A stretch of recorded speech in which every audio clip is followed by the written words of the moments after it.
Dear students, good morning. आज हम 9th class की समकालीन भारत अर्थात ज्योग्राफी का लेसन 2 ही कंटिन्यू रखेंगे।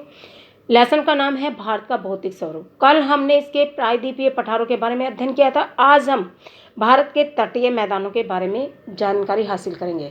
देखिए, सबसे पहले मैं ये बता दूं कि तटीय मैदान होते क्या हैं, किन्हें कहते हैं। जो अरब सागर के साथ हैं और जो बंगाल की खाड़ी के साथ जो भी तट हैं, उन्हें उनकी स्थिति के अनुसार अलग अलग नामों से जाना जाता है। अरब सागर के साथ जो भी तट स्थित है उन्हें हम कहते हैं पश्चिमी तटीय मैदान, और जो बंगाल की खाड़ी के साथ जो भी मैदान स्थित हैं, जो इसके तट के साथ साथ है, उन्हें हम बोलेंगे पूर्वी तटीय मैदान। तो आइए सबसे पहले हम पश्चिमी तटीय मैदान के बारे में अध्ययन करते हैं। पश्चिमी तटीय मैदान अरब सागर के साथ गुजरात के तट से लेकर, ये गुजरात है आपका, ध्यान दीजिए, और इसके तट से लेकर यहाँ कन्याकुमारी तक फैले हुए हैं। इन्हें 3 भागों में डिवाइड किया गया है। पहला तट ये गुजरात में काठियावाड़ में, गुजरात से लेकर मुंबई तक का जो तट है ये बोला जाएगा आपका, यहाँ से लेकर ऐसे ये बोला जाएगा आपका काठियावाड़ तट। उसके बाद मुंबई से लेकर आपका नीचे गोवा तक के तट को हम बोलेंगे कोंकण तट। ये सारा आ लेता है ये क्षेत्र।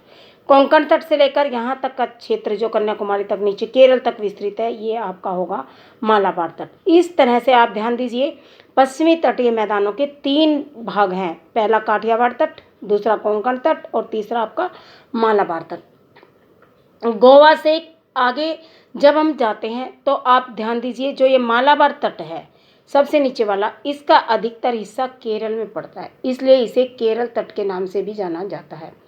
पश्चिमी तटीय मैदानों की जो चौड़ाई है ये 64 किलोमीटर है, काफ़ी ज़्यादा ये सकड़े हैं। इनकी जो ये पूर्वी तटीय मैदान है, ये देखिए यहाँ से इन तटों से इनकी चौड़ाई ज़्यादा है लेकिन इनकी कम है, ये 64 किलोमीटर ही चौड़े हैं।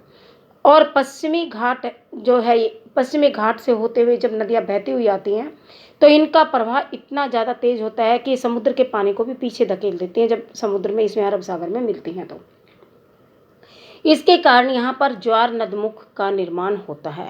ध्यान देने लायक बात क्या है कि जो अरब सागर में गिरने वाली नदियाँ हैं, अगर 1 मार्क्स में कभी क्वेश्चन आ जाए तो ध्यान दीजिए, ये नदियाँ डेल्टा नहीं बनाती, ज्वार नदमुख का निर्माण करती। अब आप कहोगे ज्वार नदमुख क्या है, तो आइए देखते हैं। ज्वार नदमुख जब नदियाँ समुद्र में गिरने से पहले तेज गति से बहती हुई आती है और बिना किसी रुकावट के, बिना किसी प्रक्षेपण के, अपने निक्षेपों को जमा किए बिना, जब ये तेज ढलान वाले क्षेत्र हैं, यहाँ बिना रुकावट के जिस तेज़ी से बहती हुई आती हैं उसी तेज़ी में ये यहाँ अरब सागर में मिल जाती हैं। तो यहाँ पर सकड़ी गहरी सी उत्थित घाटियाँ बन जाती है, जिसे हम ज्वार नदमुख का निर्माण कहते हैं।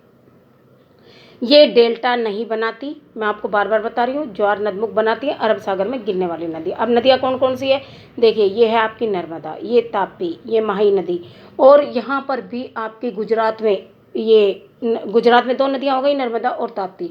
यहाँ कर्नाटक में आपकी होगी शरावती, गोवा में मांडवी व ज्वारी, केरल में भरतपुरा, पेरियार आदि नदियाँ हैं जो कई तरह के ज्वार नदमुखों का निर्माण करती हैं।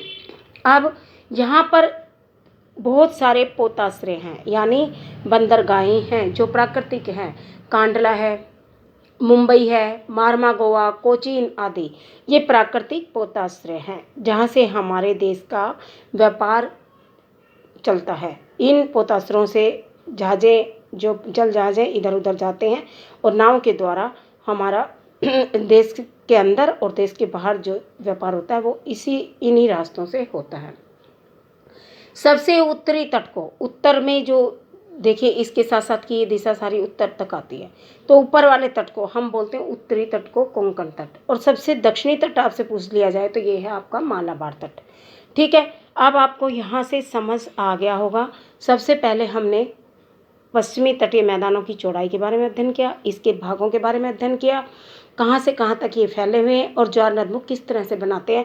और एक ध्यान दीजिए, केरल में जितने भी ये झीलें हैं ये सब लैगून झीलें हैं।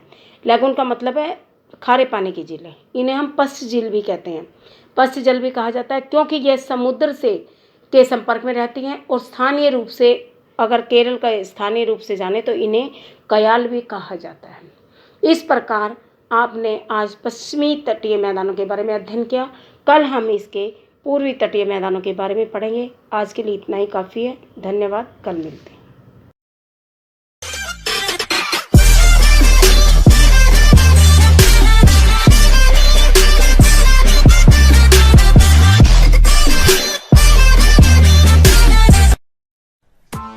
Press the bell icon on the YouTube app and never miss another update.